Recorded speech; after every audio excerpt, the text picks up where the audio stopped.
C'est un marché à culture d'affaires très proche de celle de la Belgique ou de l'Europe en général. Évidemment, la difficulté, c'est que c'est un marché très concurrentiel, parce que c'est un marché sollicité par le monde entier. C'est un marché de 66 millions d'habitants. C'est la 6e économie mondiale.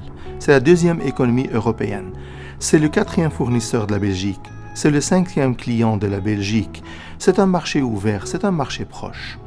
Cibler son marché, ne pas essayer de toucher le monde entier, ça sert à rien. D'apprendre la culture pitch, plutôt que de s'étendre sur l'historique, aller droit au but.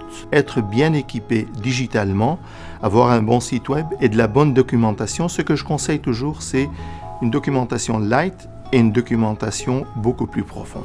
Tout ce qui est technologie, le TIC, la FinTech, la MedTech, l'InsurTech, le LegalTech. À côté de ça, il y a des marchés comme le marché de l'environnement, de la mode et des accessoires, surtout tout ce qui est articles de luxe. Il y a une confusion entre Bruxelles en tant que capitale de l'Europe et Bruxelles en tant que ville, région, capitale de la Belgique. Et c'est ça ce qui nous demande un effort multiplié pour essayer de différencier ces deux images et bien insister sur le fait que Bruxelles n'est pas seulement la source de problèmes qu'ils rencontrent, mais aussi une région européenne comme n'importe quelle autre région. Le Brexit, c'est un contexte difficile.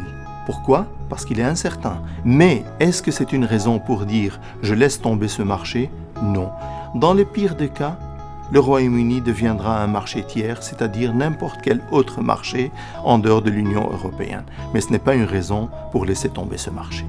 Prospecter, informer et accompagner sur 2 niveaux, individuel et collectif, dans 2 secteurs, promotion des exportations et attraction des investissements.